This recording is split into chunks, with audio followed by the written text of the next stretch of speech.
Good morning, guys. I'm so glad to be here. I'm from this area, and I know some of you, and there's others of you that I don't know, and I wish I knew you. And so I'm sorry that I don't know you, but thanks for inviting me, Matt, and I'm just looking forward to hang out with you guys. How do y'all feel about that? Can we hang out a little bit today? All right, let's do it. My goal this morning is to open up my heart and my mind, and I just want to pour it out to you so that you can see the good, the bad, and the ugly of Scott. And I want to share my passion with you.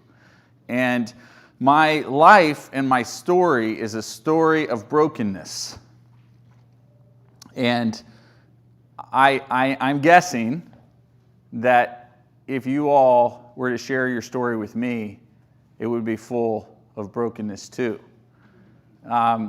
There's something that we say a lot at the church that I go to, and it's on our wall. It's life is messy.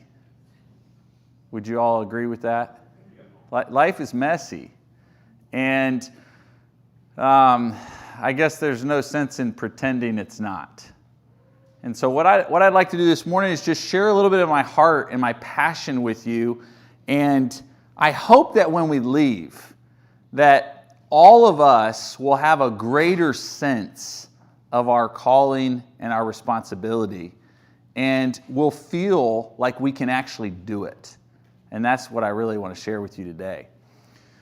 How many of you would agree that God is outside of space and time? Would you agree with that? Yeah, we can't see him. It would be kind of nice if we could, but we can't. And so if God is going to reveal himself to us, he's going to have to do so through space and time, through things that we can see. The only way we can understand things that we can't see is through things that we can see. And so the Bible is full of metaphors. And metaphors help us understand things that we can't see through things that we can see. All right, how you feel about that? We're all on the same page here. The metaphor that Jesus uses to talk about this strange thing of opening ourselves up to God and allowing him to come into our minds and hearts, the metaphor that Jesus uses is a road. Jesus actually says, I am the road. I'm the path. I'm the way. And so we're supposed to have in our minds this road, and we're going to follow Jesus. And when Jesus told his followers, come and follow me, he certainly meant a lot more than them moving their legs and going behind him. And Jesus' followers who wrote what we now call the New Testament, they picked up on this really quickly. Because when we go and read the New Testament, all throughout the New Testament, we see Jesus' followers talking about the way. This is a path that we're going to jump on, and we're going to go down the path, but the path, which is a way and a road, is a person. Now, at this point, your mind's probably already spinning, and you're thinking through the implications of that. And all I'd like to do this morning is make a suggestion to us. I think that inviting other people to follow Jesus looks more like come join me than it does giving them a map. That's the sermon. And unfortunately, I spent most of my life running around passing out directions instead of inviting people to join me on the journey that I was on. And this led to an enormous amount of frustration in my life. So I'd like to start off this morning by just telling you a little bit of my story. As a teenager, I became obsessed with telling people about Jesus. It might sound weird, but it's true. And all of my teen years, I was so concerned about people who were lost. Time out. I just went back to the metaphor. Lost? What are we talking about that? By the way, those of you with kids, it's really cool because your kids help you explain what you're saying when you don't make sense. So I'll be like talking to one of my kids, and I'll say the word lost, and they're like, what do you mean by that? I'm like, well, I mean, that's kind of a metaphor, like they're lost, but they're not lost, but it's talking about like spiritual. Okay, you get what I'm saying. So I'm a teenager, and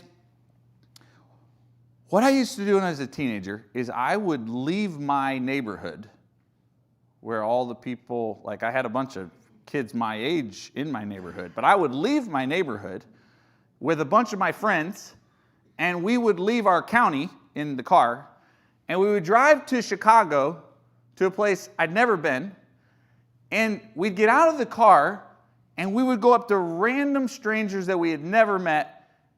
And now, if you'll allow me, I'm going to use that metaphor that I used earlier, okay? And we'd start passing maps out. Like this is directions, and this is the greatest news you'd ever want to hear. And I became an absolute expert at this map passing out thing. And I learned all of the strategies and everything about it, and I just became this like map passer outer. Are you with me? And I'm telling you right now, I genuinely remember as a teenager a growing frustration in my life that I'm not seeing anybody that I'm talking to walk down the path. Like I never saw them again.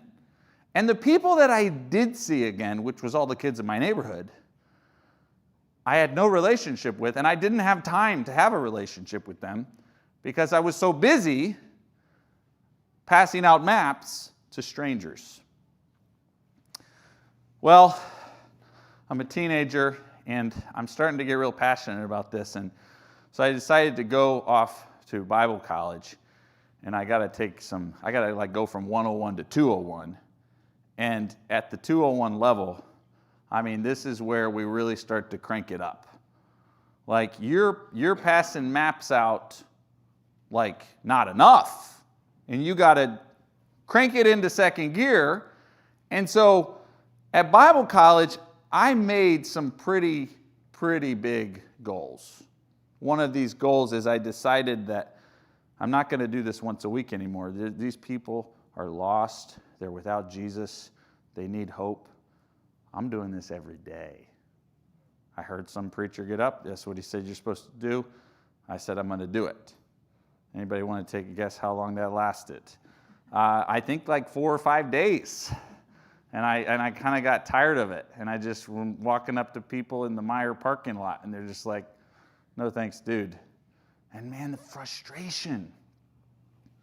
I graduated from college. I met my wife, Christy, and we decided we were going to move to Southeast Asia and pass out maps. Are you still with me on my metaphor? And guys, I'm being a little sarcastic this morning, but I want you to know I really was passionate about this.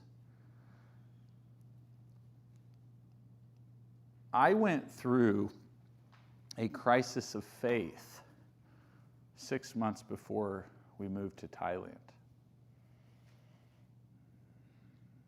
And this was back in 2012, and every single thing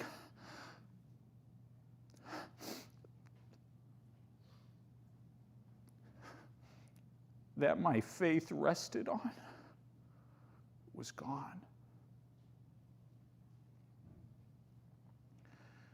And Jesus met me right there. And the level of hunger that I had for Jesus and for people who were lost multiplied exponentially. But I was young and I was dumb. And so me and my wife got on a plane, and we went to Thailand. And we get over to Thailand, and now I'm not just going up to strangers that I've never met. They don't even speak my language, so I got to use a translator. So I said, this is ridiculous. I got to learn Thai. So all I want to do at this point in the teaching is I'd like a little bit of an ego boost, and I want you to be impressed with me, okay? So are you ready? Here's my party trick for you guys. Guys, I speak Thai. Are you impressed? Okay, how many of you want me to say something in Thai? You ready for this? Okay, what do you want me to say? Anybody have anything? Okay, what's that? Okay, here we go. Pom ben crew ti pratet Thai bramam bat bi ti lao kachai mai. Did you understand that? Okay, all right, that was just to impress you. Kidding aside, my wife and I learned Thai, and I spent thousands of dollars doing that because I really wanted people to know more about Jesus. And I'm going to tell you right now, at this point in my journey, my level of frustration is skyrocketing because the people that I'm telling about Jesus, some of them are even coming to the church where I served at and getting baptized, and then a month later they're gone. It's like, we tried your religion out, and I haven't gotten a new job or a new car, and like, it's not working. I'll show you some pictures. I went on Facebook to pull up some pictures, and there was a lot of pictures. Apparently, it was really important for me back then to let everybody know that I was doing this. And so I did this a lot. That was supposed to be funny. You guys didn't laugh. Also, here's another humorous joke. I must have really liked this yellow shirt because a lot of the pictures I'm wearing a yellow shirt, and it's not nice, but I liked it, so I wore it a lot. All right, that's good. Thank you so much. Every single one of these people represents someone that I care deeply about. And to not see them on the way that I was on, following Jesus, was doing a whole bunch of numbers to my heart. And I went through a little bit of a period in Thailand where I got some relief because I started buying into a theology that God is going to do what he's going to do with or without me. He's got this, and he's going to save who he's going to save. And I kind of talked myself into, like, I don't even need to be here. But that didn't last long because then I started feeling like, why am I here? And I started feeling worthless without a purpose. And then in 2018, I moved back from Thailand to the States, and I moved to Arkansas. And what happened in Arkansas is I started getting around pastors and Christians who had relationships with other people around them. I had a pastor friend of mine who told me, Scott, I never go through a drive-through.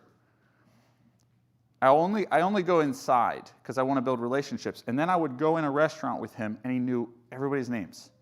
And they'd be like, hey, Eric. And I'm just like, you know these people? It's like, yeah, of course, these are my people. And he's talking to them, and how's your sister? Yeah, how was that situation you were going through? And all of a sudden, I'm meeting Christians who are actually having relationships and deep relationships with people that are lost. And I started like feeling something about like, I think this is it, but I didn't know what to say or how to say it. And I was talking to one of my friends one day, and he said to me, oh, Scott, you're talking about oikos. And I was like, huh? And he said, yeah, it's a Greek word. It's in the New Testament. And like there's a principle where like all throughout the New Testament, I think the word is mentioned like 114 times, like the woman at the well, the maniac of Gadara, Zacchaeus, like all these people, Jesus is transforming a life, and he tells that person to go back to your oikos and just tell them everything that I did. And I'm going to tell you, I'm a very skeptical person. And my first response to my friend was, I don't know about that. I'm not I just felt like it was like a gimmick, or it was like, a mega church pastor, like a cute little line. I'm like, I don't know about that. But as I started jumping into the Bible, it rocked my world. And I want to share a little bit about that with you all now. I can't talk about oikos without talking about biblical theology. And biblical theology is a little bit in the nerd category, but would you guys mind if I did this for about 5 minutes? Is that okay? Okay, let's do this quickly. Biblical theology is both an idea that we need to be aware of, but it's also a practice on how we approach the Bible. And biblical theology views the Bible as not a book, but a library of books that have been organized to tell a unified story. And as we practice biblical theology, we're going to see that the authors of the narrative drag ideas and phrases from the beginning of the story all throughout the story. They're telling a story, and it's Israel's story. And so, as I jumped into the New Testament to find oikos, the next thing that I did is what guys who do biblical theology do, and I'm learning from them, is I need to go find out if this word is in the Old Testament. But the Old Testament, as you know, is written in Hebrew, but there's a Greek translation of the Hebrew Bible that Jesus used, and it's called the Septuagint. So I go to the Septuagint, and I search for oikos, and it's over 2,000 times. 2,000 times the Old Testament uses the word oikos. All right, that's done with that. Why does it matter? Well, it matters so much because what we're going to find is that this idea of oikos goes all the way back to the very beginning of the story, and it's kind of a foundational piece that if we miss it, we won't understand the rest of the story. So what I'd like to do is I'd like to take us back to the beginning of the story, and I'd like to talk about how oikos fits into the very beginning. Now, where does the Bible begin? Some of us would probably say, well, it begins with Genesis 1:1. And that's one way of looking at it. But a helpful thing that has helped me is to view the start of the story as Genesis 12, where God chose Abraham. How many of you in the room, you're into movies? Anybody? A couple of you? Okay. There's a movie some of you might have heard of. It was written in 1905, I think the book was. It's called The Wizard of Oz. Anybody heard of it? Okay. Can anybody tell me what the prequel of The Wizard of Oz is? Yell it out. Wicked. Okay. Does anybody know when Wicked was written? Anybody have a guess? 1995. And for those of you that don't know, did you get it right? I was here first. There are so many things that I could say right now, but it would be offensive, so I'm not going to do it.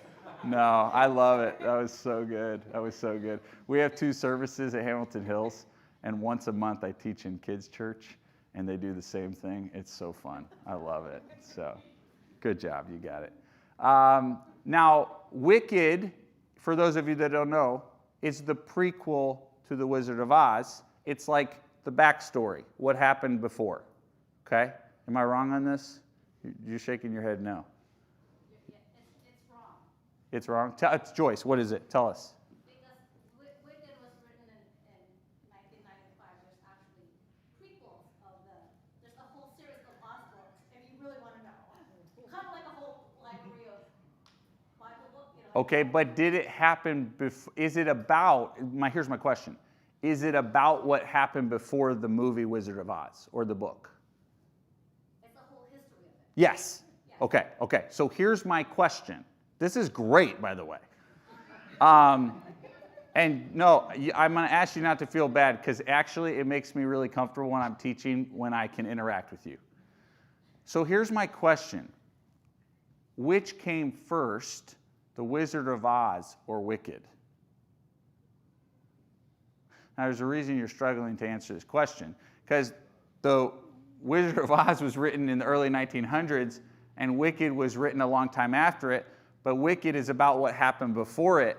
And what I want to suggest to us is that the first 11 chapters of the Bible are the prequel to the story. They're why God chose Israel. And the whole story of the Bible is about the family of Israel. So what I'd like to do for just a few minutes this morning, building up to my thoughts on oikos, is I want to share with you the story at the start of the Bible. And I want to do this for two reasons. First of all, this is how I share the gospel with people in my oikos. And second of all, it's essential to oikos. All right, so I'm going to take about 5 minutes. Tell me if you're ready. Are you ready? Okay, here we go.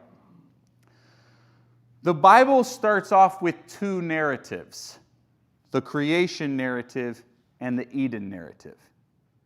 The creation narrative is all about how God created a world and ordered it and placed humans as the climax of creation over his created world. The whole first narrative, the creation narrative, is about how God wanted to live in and rule through human beings. The phrase in Hebrew for image of God is Tselem la Yahweh. And the word Tselem can be translated as image, but it's often translated as idol or statue. If you wanted to see a Tselem in the ancient Near Eastern world, you went into temples and there was carved images called Tselem that the gods would come in and embody. But God told the Israelites, you're not to create for yourself a carved image. Why? Because God had already done it in them. The creation narrative is how God created humans to be his representatives on earth. That's the creation narrative. The second narrative, which starts on the second page of the Bible, is the Eden narrative. And this is the story about these two, the male and female, the image of God, and how this project is going to start off. God takes the two humans and he places them in a garden. But here's the most important point of the story. The garden wasn't covering the whole earth. It was one place on the earth. It was in the east. And God told these images of him, created in his likeness, be fruitful and multiply and say the next lines. Fill the earth. The Eden narrative is about how humans who were in the garden are going to have a lot of babies, and they're going to have babies, and they're going to fill the whole earth until the whole earth is filled with humans. Now, here's the question that I have for you, and I want you to respond with an answer. If humans fill the earth, what happens to Eden, the garden? It expands. I mean, that's the logical trajectory here. If they are to care for the garden, and he places them in a garden, and he says, fill the earth, the garden will fill the earth. This is God's global Eden project. And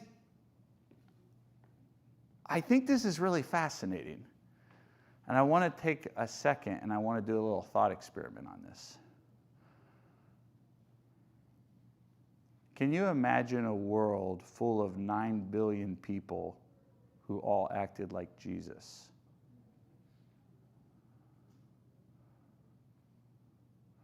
There would be no war. no famine, no disease. It would be kind of like a paradise. But that's not how the story goes, is it? Instead, very quickly in the story of the Bible, instead of humans filling the earth with God's glory, the humans have been fruitful and they have multiplied, but they've filled the earth with violence. The humans that were given the task to represent God and to care for his creation project had taken God's project and drug it into the dirt. And now, instead of the earth being filled with people, God's representatives, the opposite has happened, which is that the people have gathered to one place under one language, under one ruler, and instead of them serving the earth, they're serving the ruler at Babel, Nimrod. It's an anti-Eden. God's creation project has been flipped on its head. There's a really interesting thought here. I'm going to pause and come back to the story.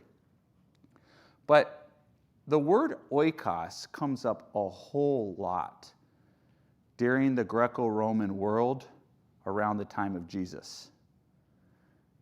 And it comes up all throughout their literature in regards to the emperor, the Caesar. Oikos was thought to be the entire nation, which means the emperor was responsible to care for 1 million people. Instead of the whole earth being filled with people and each of us caring for one another, they all gathered together under one place, under one ruler, and that guy has the responsibility now to care for 1 million people, and you tell me how well of a job he did. What happened at Babel was an anti-Eden, and what was God's response to Babel? Tell me, someone, what did God do at Babel? He scattered them. Yeah, he changed the language. He scattered them. In Genesis 10, we find a table of nations. There's 70 nations that are gathered together at one place at Babel. And what God does is he scatters the people all over the globe, or all over the known world at that time. And then here's the most important part of the story. God chooses one from among the many so that through the one, God can bless the many. God did not bypass, and he does not bypass humans to accomplish his will in the world. He does it in and through humans. And God's strategy was to choose a people, to rescue them from the chaos, to bring them to a land, and to hit the reset button on Eden. And we're going to see that at the start of Israel's story, Genesis chapter 12. Let's look at it. Yahweh had said to Abram, "Go from your country, your people, and your father's household to a land I will show you." Does anyone want to take a guess what word comes up in the Greek translation of the Hebrew Bible for the word household? Oikos. Now this is interesting because when we talk about oikos here, Matt has been teaching and sharing this thought with you. This is about us and our household and the people on the front row of our life that we're supposed to care for. I don't need to drive to the other side of the state to care for people. I need to care for people right here under my nose. But God's telling Abraham to leave his father's oikos. Now, the only way that this makes sense is that we understand that at this time, the whole world was defiled and corrupt and violence had filled the earth. And so what God is going to do is he's going to take Abram from out of his oikos and start a nation with him. And through that nation, God is going to rescue the whole earth. But can I tell you something about this nation? They were to have, drum roll, no kings. The whole point of Israel was for Yahweh, the Most High God, to be their king. In fact, one of the ways that we can think about the Old Testament as Israel and their God versus all of the nations and their gods. And we're going to see who the Most High God is based upon this battle, Israel versus the nations. And as God gives His Torah, His teaching to them, as God dwells in their midst and purifies and cleanses them and deals with their sin, God is going to shape them into a people that are so glorious and so beautiful that other people are going to start looking at this nation and say, wow, who is their God? But as we know, as the story goes, Israel, the people representing God, start chasing after the gods of these other nations and dragging God's name through the mud. But the plan from the beginning was to start small and expand. So God tells Abraham and his descendants to build a tent, a tabernacle, to decorate it like a garden. It's a land flowing with milk and honey. And God is going to start something in Israel, and through this nation, He's going to rescue the whole world. Now, all we have to do is keep going in the story past the part where it's not working to the part of Jesus. Jesus was Israel. God, who is outside of space and time, stepped into our world and became a Jewish boy. And as Israel's representative, He was faithful to God and His Torah, His law, His commandments. And as the faithful Israelite, Jesus faithfully represented God to the world. He was lifted up and He drew all people to Israel's God. And with the greatest plot twist of any story ever written, this same Jewish person, we find out, is not just Israel's representative. It's Israel, God. God steps into our world to rescue us from sin and death. He defeats sin through His death. And as He rises from the grave, He launches new creation, His new world. God is in the restoring business. He's in the restoration business. And it's all about restoring what He started in Eden. And He does that by choosing one from among the many, so that through the one, He can rescue the many. And all we have to do, now that we have this principle in our mind, is just try this on some of the stories in the Bible. You guys want to do that together? All right. By the way, can I just thank you guys? I know that was a lot, and it just means so much you guys are tracking with me, and thank you. All right, let's try this onto a story in the New Testament, and I think we're just going to have some real cool light bulb moments here. Okay, you ready? All right. I want to take you to the most famous story that you heard growing up. We'll just pick that one. There's a song about it, and the guy's a wee little man, and a wee little man. Okay, someone tell me, what's the story about? Zacchaeus. All right, we're going to go to the story of Zacchaeus, and I'm going to spoiler alert here, you're going to read something and it's not going to make any sense. So just, here we go. But let's go. I think it will start to make sense, but let's go to it. Here we go. So Jesus comes up to the sycamore tree and He says to Zacchaeus, He says, "Today I must dwell in your oikos. That's what he says. I have to dwell in your oikos. Now, if I had the time, and I don't, I would take a lot of time to talk about what it meant that Jesus wanted to dwell in Zacchaeus' oikos. There's a lot there with Jesus being the temple and the Most High God, and he wanted to dwell in Zacchaeus' oikos. But I don't have time to do that today, but I want to point something out here. Jesus said to him, today salvation has come to this oikos because this man too was a son of Abraham.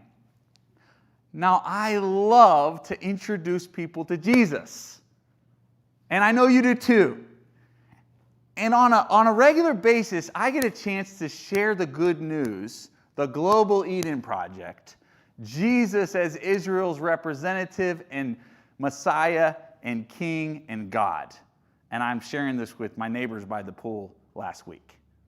I love this. This is like my new jam. And a lot of times I'll have people that will hear it and they'll just be like, I've never heard that before. Can we talk more about that?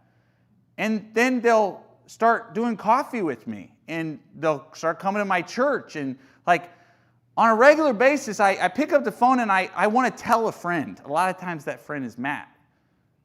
Sometimes that friend's Mitchell. I just want to share this person.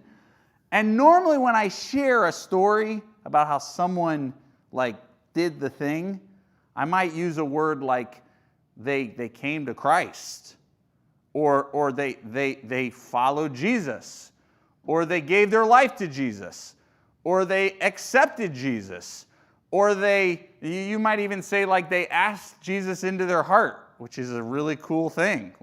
They're the dwelling place of God, and they're come live in me. I mean, that's a lot of things, wow. I'll tell you something I've never said. This person, salvation came to their house, and they're too a son of Abraham. But I think there's something here that if we'll get it, we're going to start seeing it pop up all over the New Testament. Like when Jesus is going around healing people, and a Gentile lady comes up to him, and she's like, I want some of the good stuff. And Jesus is like, no, you're a Gentile.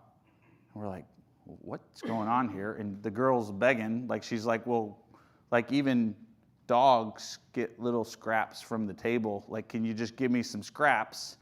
And Jesus is kind of like, yeah, fine, okay. What's going on? I thought Jesus loved the world. And then right at the start of Jesus' ministry with his followers, he sends them out to go and spread the good news. And he says, but don't go to the Samaritans or the Gentiles. And I'm like, man, I'm not a racist. I really hope that my Jesus that I love is not. What's going on here? God does not bypass human beings to accomplish his will in the world. He does it in and through them. And God did not bypass Israel to accomplish his will in the world. He did it in and through them.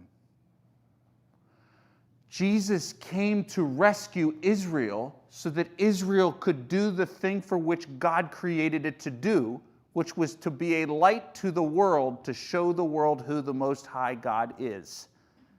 And when we start to think like this, all of a sudden we start to read our New Testament, and we're seeing Paul saying, well, actually not all the Jews are Jews. It's the Jews who are circumcised, but not the circumcision of the flesh, but of the heart. And you're over here, I'm over here reading just what is going on. And then he's saying well, you're not an Israelite because you're an Israelite. You're an Israelite because Jesus is your Messiah. And you guys over here who aren't Israelites, we're going to graft you in because you believed. But then you who were born Jews, you're on the outside because you're not believing. And it's a lot, isn't it? God's plan was to choose one from among the many so that through the one, he can bless the many.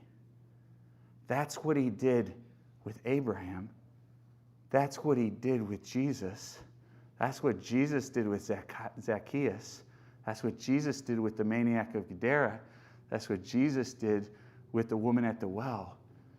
And that's what Jesus wants to do with you.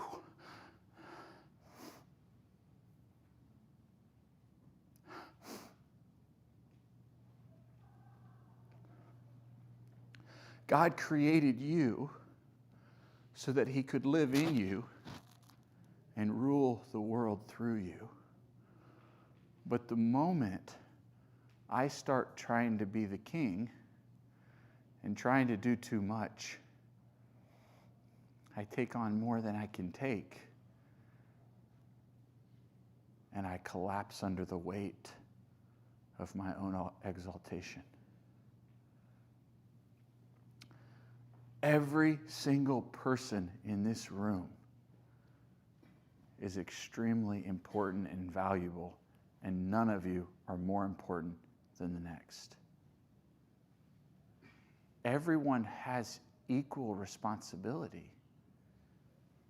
In Eden, no one had the capacity for more relationships than another. I mean, think about it. Do you have really that much time to have a lot of friends? No. Like, you only have so much time in a day. And we can spend all of our time trying to win the world and neglect the people on the front rows of our life. I think God wanted me to come to Christ Way for a couple reasons. One of the reasons is that I was supposed to share this with you.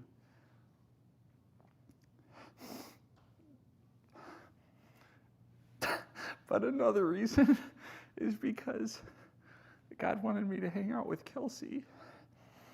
And her sisters and brother didn't get to come. And on the drive here, Kelsey's like, "Hey, Dad, can I be DJ?" And then, like, every song, we paused the song after the song, and we asked each other a question.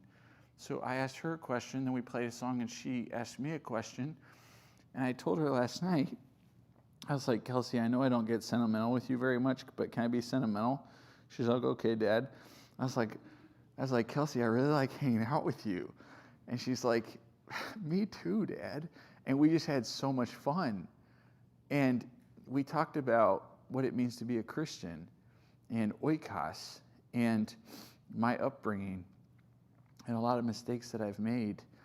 And I really, really want to win the world for Jesus, but I can't do it. And I'm not asked to do it. I'm responsible for her. And I also think it was a God thing that Kelsey came because, man, she inspires me. We moved into our neighborhood, and me and Christy started praying, "Which neighborhood, God, do you want us to live?" And like we were already doing this oikos thing, so we're like, "I wonder where our oikos is." And like day one in our new neighborhood, Kelsey and her sisters joined the roller skate club. And spoiler alert, there was a lot of girl drama there. But I won't, I was going to say I won't embarrass her, but she wasn't the guilty culprit. But I have watched Kelsey at her public school go into that school on mission. And she's bringing her friends to church. She's brought 4 of her friends to our church. And she's a light. She prays for her friends at nighttime. We talk about our oikos and we pray for them. And I get to watch my daughter bring the girl across the street and the other girl across the street to church. And now their family comes to our church. Their families come to our church. And I've had 4 of my friends come to church. My wife has had 5 of our neighbors come to her Bible study. And I'm just saying, guys, it really works. Like, God has placed you where he's placed you because God wants to use you to be his representative and share his love with other people. Not a map, a person. And that person, I have a suspicion, is changing your life with all your brokenness. And now you're inviting other people to come along the journey. I'll close with one last story. And this one is a fail. But I have to share a fail if I'm going to share positives. And Kelsey, you have to promise that you won't talk to anybody about this. So we move into this neighborhood, and I'm like, oikos, here we go. Like, I'm guns a-blazing. And so I'm going to meet all my neighbors. I'm praying. I'm like, all right, God, I got to get to know these neighbors. Neighbor next door, how old is Jane? 60, maybe? So I go over there. Well, Jane doesn't like men. This is not something I'm saying. She's told us that. She's not a big fan of men. And I don't think she really likes people. And so that was frustrating because I'm like, I think I'm supposed to like be a light to this lady. And my first experience with her, honest to God, her ladder is up on her roof. And I was like, oh, I'm going to go help her. So I go over there and I'm like, hey, can I help you? She didn't say one word to me. She got off the ladder. She lowered the ladder and she said, I'm good. And she walked in her garage and shut the door. I was like, well, I don't think this is she must not be in my oikos. Like, that was just the easiest way that I could justify it.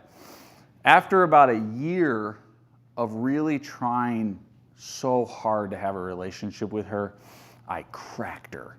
I cracked her, guys. I did.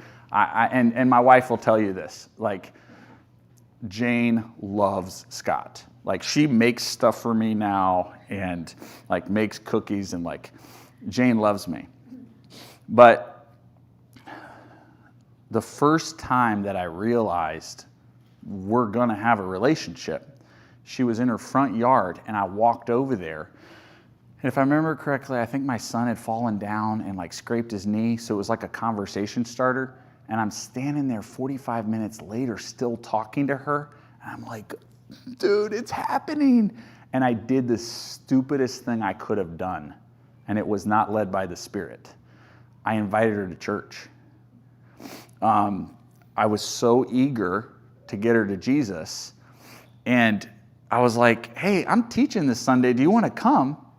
And then something even worse happened, which is she's like, yeah, I'll be there. And normally when you invite someone to church and they say, I'll be there, you're supposed to be excited. And I wasn't. It just didn't feel right. She came to church. So disinterested. I got all done teaching. She's like, it was kind of nice to see what you're passionate about. That was her response to my sermon.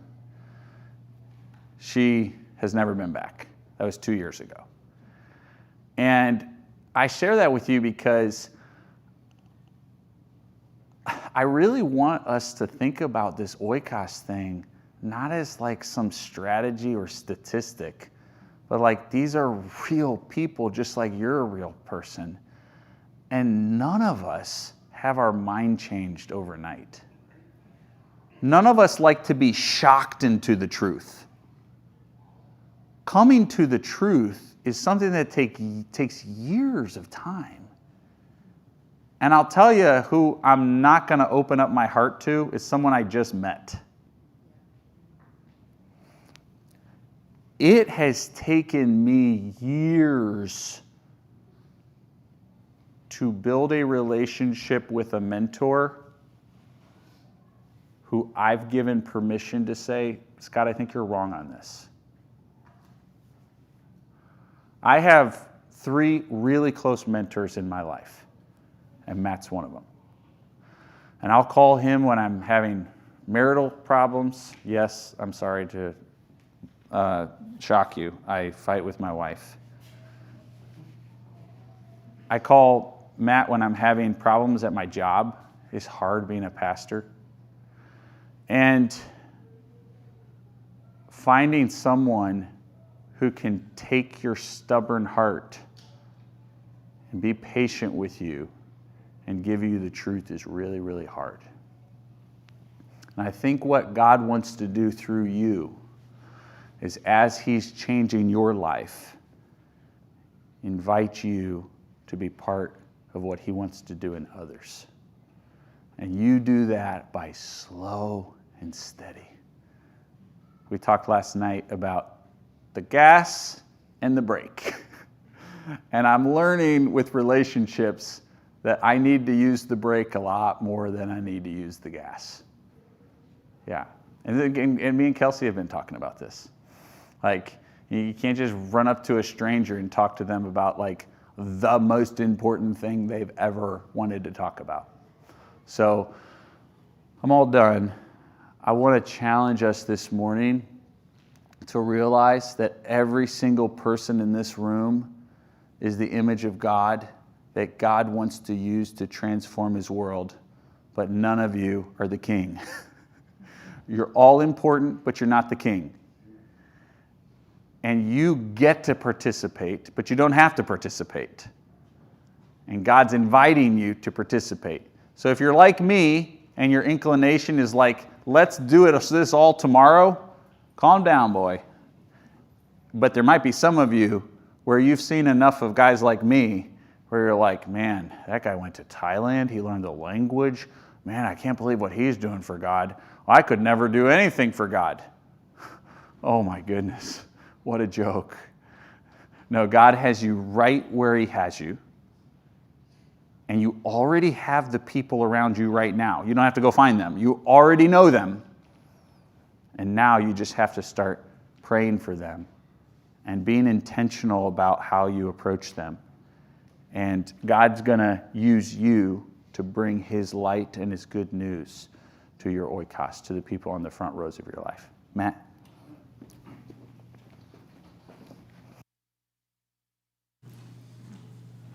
I'm going to close us in prayer in a moment, and just thank you, Scott, for that. I guess two things I was thinking as he was preaching. One is, I think some people think like you're going to make disciples without building relationships and opening yourselves up to that. And that just doesn't work well. You know, people need you, and they need to know your story, your weaknesses, your failures, you know, as Scott shared today. I was thinking as you were preaching, I was 22 years old. I just moved to North Carolina, and I was looking for a church.